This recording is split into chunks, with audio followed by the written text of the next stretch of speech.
TT का प्रकरण बहुत गंभीर है और उस पर लगातार मेरे पास फोन मैसेज पूरे देश से आ रहे हैं और लोगों को बड़ी इस समय हताशा है, निराशा है और लोगों का तो यहाँ कहना है कि ये कोर्ट का जो फैसला है, फैसला हो सकता है, न्याय नहीं हो सकता। उनका भी सोचना सही है क्योंकि कोर्ट पे आदमी न्याय के लिए जाता है और आजकल न्याय कम, फैसले ज्यादा हो रहे हैं।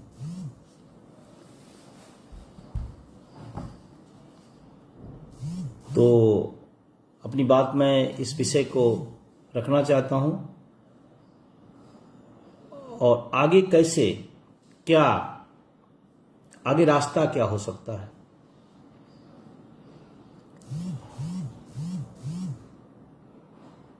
ये गंभीर है। अच्छा, इसमें जो सबसे खामी वाली बात है, कहा गया आपको नौकरी से निकाल दिया जाएगा। अरे भाई, इतना बड़ा अपराध है तो नहीं हो जा रहा है कि नौकरी निकाल दीजिए। अरे कुछ चीजें होती हैं, जैसे बिहार ने किया तो बिहार ने कर लिया, उसने एक रास्ता निकाला, कोई समस्या नहीं। तो इसी तरह की व्यवस्था हम और जगह पर क्यों नहीं कर सकते हैं। और अभी जिस तरह का, एक बार आप सभी लोग इसको अपने सोशल मीडिया की साइट पर शेयर कर दें जिससे बात लोगों तक जाए, क्योंकि बहुत लाख लोग इससे प्रभावित होने जा रहे हैं। तो उन सब तक बात पहुंचनी चाहिए कि ये समस्या है, इसका समाधान क्या है, समाधान के लिए करना क्या पड़ेगा।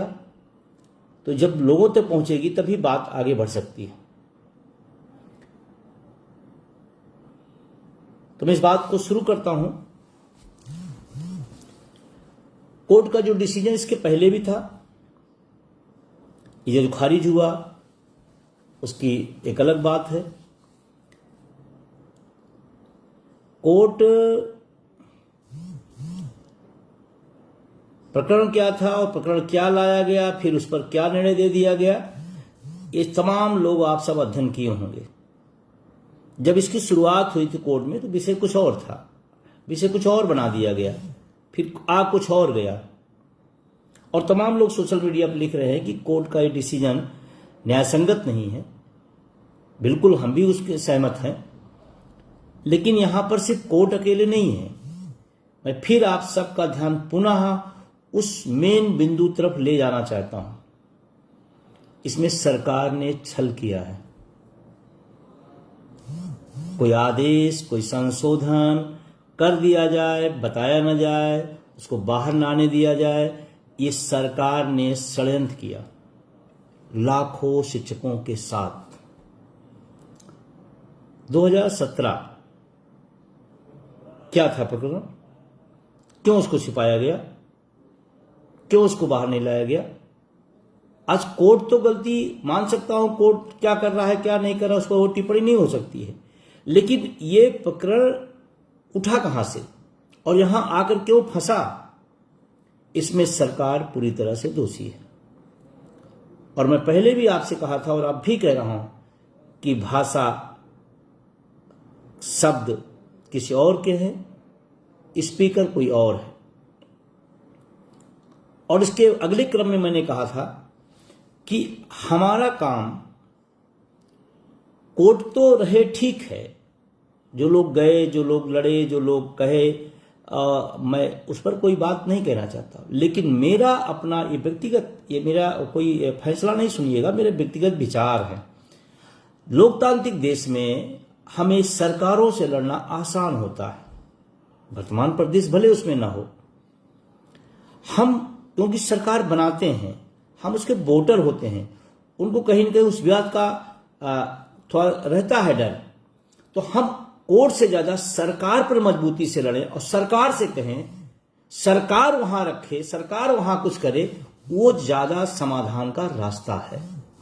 और मैं पहले दिन से बात कह रहा था, लेकिन क्योंकि तमाम सारे साथियों का अपना अपना व्यू था और उस पर मैं कोई नकारात्मक, क्योंकि मेरी टिप्पणी कभी नकारात्मक नहीं आती है, मैं उस पर अगर कोई नकारात्मक बात कहता तो लोग कहते हैं कि देखो ऐसे कर रहे हैं, हर आदमी ने अपने अपने तरीके ढूंढे, अपने अपने रास्ते ढूंढे, अपने हिसाब से उसको टैकल किया। मैं इस पर नहीं जाना चाहता, लेकिन मेरा अपना व्यक्तिगत विचार है कि हमको जितना कोर्ट उससे कई गुना ताकत से सरकार से लड़ना था। सरकार को कहना था, सरकार वहां डिफेंस करती, सरकार वहां अपनी बात रखती, नहीं ऐसे नहीं ऐसे, और रास्ता भी सरकार ही तय करेगी। इसका उदाहरण मैंने कई डिबेट में भी कहा था। लोग कहते सुप्रीम कोर्ट का निर्णय आया तो मैं क्या कर सकता हूं, सरकार हाथ हटा सकती है, लोग बता सकते हैं कि भाई कोर्ट का विषय है। कोर्ट का विषय आया था, मैं फिर भी कह रहा हूं, निर्वाचन आयोग की नियुक्ति में मुख्य न्यायाधीश सुप्रीम कोर्ट, नेता सदन, नेता प्रतिपक्ष, 3 को सुप्रीम कोर्ट का आदेश था, लेकिन सरकार के समझ में नहीं था, सरकार की पसंद का नहीं था। सरकार तुरंत गई, अमेंडमेंट आई और चीजें बाहर हो गई कि नहीं ये रहेंगे, कोर्ट चुप। तो अगर वो अपनी पसंद के विषय पर ला सकते हैं संसद में चीजों को, तो हमारे जैसे तमाम लाखों लाख शिक्षक जो इस विषय में प्रभावित हो रहे हैं, हमारे साथी, उनके लिए सरकार क्यों नहीं चिंतित होती। और पूरी प्रकरण में मैं आपसे कहूं, मेरी जानकारी में नहीं कि सरकार की तरफ से कोई अथराइज बयान कि नहीं आप परेशान न होइए, हम आपके लिए करेंगे, ऐसे रास्ता निकाल, एक भी अथराइज बयान सरकार की तरफ से नहीं आया। क्यों? बहुत सारी चीजें तो हम आप चिल्लाते भी नहीं, कहते भी नहीं, फिर भी कर देती सरकार, भी कर देती। कभी कभी कोर्ट भी कहते स्वतः संज्ञान ले लिया।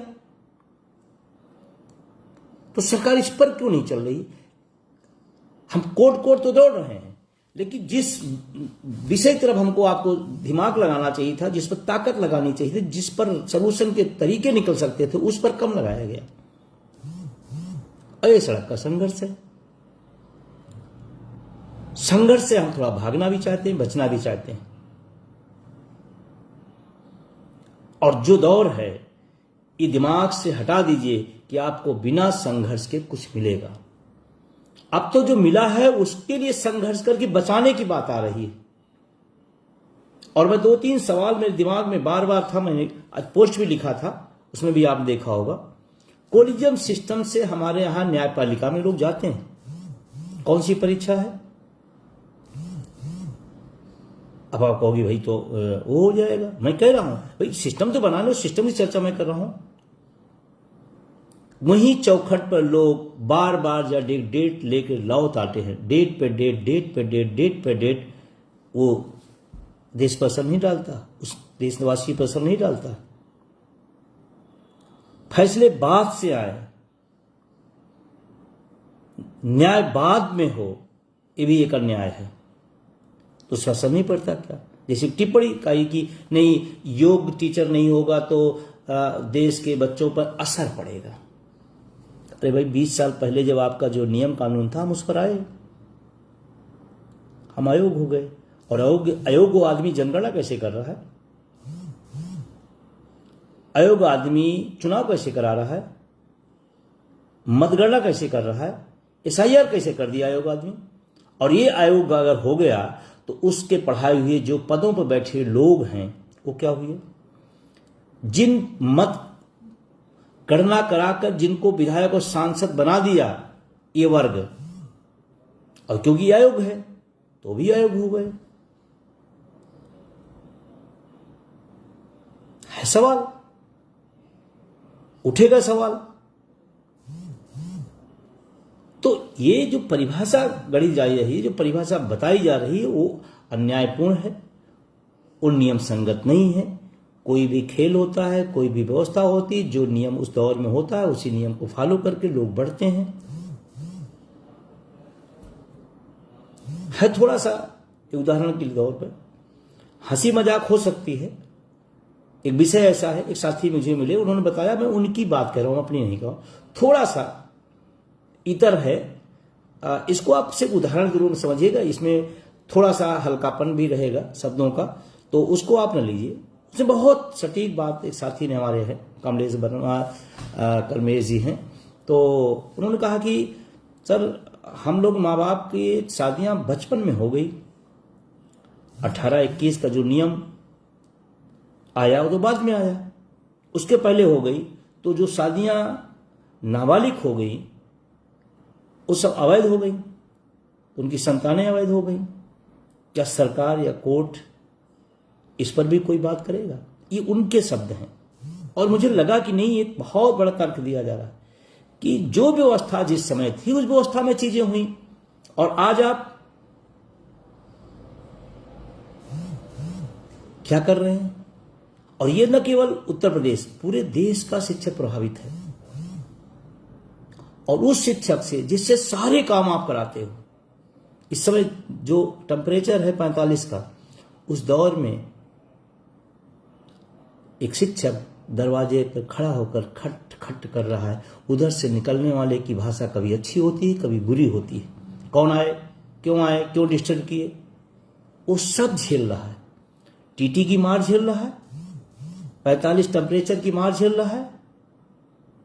वो जो उनके द्वारा व्यवहार नहीं अच्छा दिखाया जा रहा है, जिन लोगों द्वारा उनका झेल रहा है। आखिर झेले क्या, कितना, उसकी भी एक सीमा है, बर्दाश्त करने की भी एक सीमा है। तो इतना भी ज्यादा न कर दिया जाए कि टूट जाए। इस देश का शिक्षक टूट जाएगा, उस देश का भविष्य टूट जाएगा। जिस देश का शिक्षक निराश हो जाएगा, उस देश का भविष्य खराब हो जाएगा। जिस देश का शिक्षक टेंशन में होगा, उस देश की क्या स्थिति हो सकती है। तो मैं सुप्रीम कोर्ट से फिर से विनम्रतापूर्वक कहता हूं कि आपको स्वतः संज्ञान लेकर के ये जो घपलेबाजी इसमें हो रही है उसको देखें। उससे बाद मैं सरकार से कहना चाहता हूं, सरकार आपके हाथ में सब है। अगर आप चाहें तो ये कुछ मिनटों में फैसला, कुछ मिनटों में लोगों के भविष्य का जो खतरा वो समाप्त हो सकता है। और हम थोड़ी सी आदत बदलें, सरकारों से सवाल करें। लेकिन हमारी कमजोरी है कि हमें पार्टी भक्ति ज्यादा समझ में आती है। हमारा लाइफ खराब हो रहा है, हमारा भविष्य खराब हो रहा है, हमारे बच्चों का भविष्य खराब, उस पर हम कम चिंतित होते। कोई पार्टी की आलोचना हो जाए, हमारा पढ़ा लिखा आदमी उस पर लड़ जाता है, उसका नौकरी खत्म होने जा रही है, उस पर नहीं लड़ पा रहा है, जबकि लड़ना उस पर चाहिए। तो सरकार से सवाल है, सरकार से उम्मीद है, और सरकार की जिम्मेदारी है कि देश के बच्चों का भविष्य बनाने वाले, देश के निर्माता, 5 सितंबर को गुरु ब्रह्मा गुरु विष्णु गुरु देवा महेश्वरा गाने का और सम्मान देने का, बेहतर है कि आप इनकी पीड़ा को समाप्त करिए। और जो लास्ट बात, बहुत लंबा नहीं है, जो लास्ट बात है, तमाम शिक्षक संगठनों से विनम्रता पूर्वक अपील है। पूरे देश का जो शिक्षक है वो आज आपकी तरफ बहुत बहुत उम्मीदों से और बहुत तकलीफों में वो आपकी तरफ देख रहा है कि हमारे संघ क्या कर रहे हैं, हमारे संघ के नेतृत्वकर्ता क्या कर रहे हैं। पूरे देश का शिक्षक, किसी संघ का हो, लेकिन एक कॉमन जो समस्या है उस पर वो देख रहा है। तो सबकी जिम्मेदारी है कि टीटी के प्रकरण पर बिना किसी लांग लपेट के, बिना एक गुट वो गुट, इनके साथ उनके साथ, मानता प्राप्त गैर मानता, इस सारी बाधाएं तोड़ करके एक साथ खड़े हों, एक साथ योजना बनाएं। और मैं तो कहता हूं कि कोई एक डेट कॉमन तय कर लें, सारे लोग अपने झंडे के साथ आए, लेकिन प्रकरण पर गंभीरता से विचार करें। और जहां तक अटेवाई नमोपीएस का है, मैं उसका राष्ट्रीय अध्यक्ष बनाते हुए कह रहा हूं, बिना किसी लांग लपेट के, बिना किसी शर्तनामे के इस लड़ाई में हम पहली पंक्ति में खड़े रहेंगे। नेतृत्व कोई करे, मैंने तो कह दिया, नेतृत्व कोई करे, इसमें कोई इव्वट नहीं है। सवाल है कि शिक्षकों का समाधान होना चाहिए। और मैं अपील करता हूं सभी संगठनों से, जो बातें पीछे हैं उसको छोड़ दीजिए। वहीं इनके साथ नहीं जाऊंगा, उनके साथ नहीं जाऊंगे, इनके साथ नहीं बैठूंगा, उनके साथ नहीं बैठूंगी, ये सारी बातें पीछे छोड़कर इस समय शिक्षक बहुत तनाव में है, बहुत पीड़ा में है, बहुत ज्यादा उलझन में है। उस उलझन को सुलझाने का काम नेतृत्वकर्ता और संगठनों का है। और मैं खुली अपील करता हूं, कोई भी नेतृत्व करे अटेवा उसके साथ होगा, लेकिन अलग अलग नहीं, एक साथ, एक डेट, एक विषय, एक साथ। इस पर थोड़ा सा विचार, क्योंकि ये दौर जो है उस दौर में ये सवाल उठ रहा है और इसको आप सबको गंभीरता से समझना। मैंने पिछली बार भी तमाम नेताओं से बात किया, तमाम लोगों से व्यक्तिगत मिला, तमाम लोगों से विनम्र अपील किया। इस अपील में, इस मुलाकात में कि सबको इकट्ठा किया जाए, मैंने प्रयास किया। उसमें मेरी आलोचना भी हुई कि उनको साथ नहीं आना, उनसे नहीं बोलना चाहिए, उनसे नहीं बैठाना चाहिए। मैंने कहा इस समय मेरे लिए कोई विषय नहीं, शिक्षक की जो संकट आया वो मेरे लिए महत्वपूर्ण है और उसी पे करें। और फिर मैं कह रहा हूं, पीछे की बात भूल करके एक साथ, और जिस दिन एक साथ सब खड़े हो करके, मैं तो कहता हूं आंदोलन तो बाद की बात होगी। आप एक साथ सारे लोग बैठ जाइए, एक साथ मैसेज दे दीजिए, आधा काम वहीं से शुरू हो जाएगा। संसद घेरना पड़े, स्कूल बंद करना पड़े, जो भी करना पड़े वो किया जाए। मैं पुनः बार बार मैं क्यों कह रहा हूं, क्योंकि समस्या वहीं से आ रही है कि मैं उनके साथ नहीं जाऊंगा, वैसे हैं। मैं कह रहा हूं भैया, मेरे निवेदन को समझिए। जब नेता, झंडा, एजेंडा, विचारधारा सब अलग अलग होती है, लेकिन जब उनका वेतन भत्ता बढ़ना होता है तो सब इकट्ठा होकर मेजे थपथपा देते हैं। न कोई राष्ट्रवादी बचता है, न कोई बहुजनवादी बचता है, न कोई समाजवादी बचता है। सब वहां पर एज ए सदस्य हो जाते हैं उस सदन के कि मेरा भी वेतन बढ़ेगा, कहे कोई रहा हो समर्थन करना। ऐसे ही भूमिका में इस समय संगठन और संगठन के नेतृत्वकर्ताओं को आना पड़ेगा। बढ़ गया वेतन, फिर अपने अपने एजेंडे पे टीटी का मामला समाप्त हो जाए, जिसका जो संगठन है अपना चलाए, कौन किसी को लोकतांत्रिक देश में रोकेगा और मना करेगा। लेकिन ये बहुत गंभीर प्रकरण है और बहुत सारे शिक्षक हमारे पास लगातार फोन मैसेज आते रहते हैं। लेकिन मैं शिक्षकों से भी निवेदन करूंगा कि आप इतना पैनिक नहीं हो, थोड़ा धैर्य रखें, थोड़ा पेशेंस रखें। इतना भी ज्यादा अपने को डिस्टर्ब ना कर दें कि आप और आपका परिवार, अच्छा जब आप फिट रहेंगे तभी लड़ पाएंगे।